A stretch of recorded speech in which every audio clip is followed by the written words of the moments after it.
সকলোলৈকে ভোগালী বিহুৰ বহুত শুভেচ্ছা জনাইছোঁ। ক'ৰ পৰা আপোনালোকে চাই আছে কমেণ্টত জনাব। সকলোৱে ভিডিঅ'টো লাইক এটা কৰি দিব। নতুনকৈ আহিছে যদি আমাৰ চেনেলটো ছাবস্ক্ৰাইব কৰি থ'ব। ভোগালী বিহুৰ সময়তে মাননীয় মুখ্যমন্ত্ৰী ডাঙৰীয়াই অসমৰ একাংশ চৰকাৰী কৰ্মচাৰীৰ দৰমহাৰ বৃদ্ধিৰ কাৰণে তেওঁ চিন্তা চৰ্চা কৰিছে।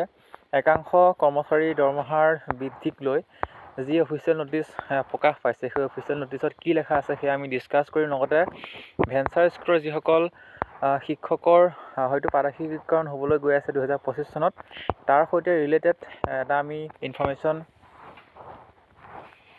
সকলোৰে সৈতে ডিছকাছ কৰিম। আপোনালোকে একেবাৰে শেষলৈকে ভিডিঅ'টো চাই থাকিব। প্ৰথমখন নটিচ যদি আমি ডিটেইলছত নপঢ়ি যদি থুলমূলকৈ যদি আমি এনালাইচিছ কৰোঁ, তেতিয়াহ'লে দেখিব যে চেয়াৰপাৰ্চন অজন্তা নেওগকে আদি কৰি মেম্বাৰ অশোক সিংহাল, ৰণোজ পেগু আৰু পীযুষ হাজৰিকাৰ নেতৃত্বত এখন কমিটি বনাই দিছে মাননীয় মুখ্যমন্ত্ৰী ডাঙৰীয়াই, যিখন কমিটিয়ে নেকি 15 ফেব্ৰুৱাৰী 2025 চনৰ ভিতৰত তেওঁলোকৰ যি প্ৰতিবেদন ছাবমিট কৰিব লাগিব। আৰু এই প্ৰতিবেদন কিহৰ সৈতে জড়িত,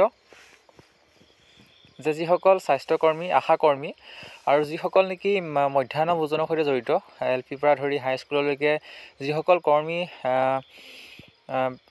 মধ্যাহ্ন ভোজনৰ সৈতে জড়িত, সেইসকল কৰ্মচাৰীৰ দৰমহা বৃদ্ধিৰ কাৰণে চিন্তা চৰ্চা কৰিছে।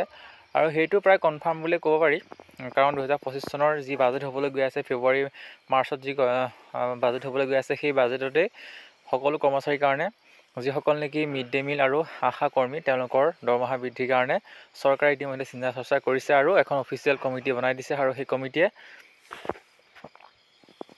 15 ফেব্ৰুৱাৰীৰ ভিতৰতে তেওঁলোকৰ প্ৰতিবেদন দাখিল কৰিব লাগিব। আৰু এই যিটো অফিচিয়েল নটিচ ক'ৰ পৰা আহিছে, চিফ ছেক্ৰেটেৰী অফ আছামৰ পৰা আহিছে। দ্বিতীয়টো যিটো ভাল খবৰ, সেইটো ইতিমধ্যে চলি আছে এইকেইদিন।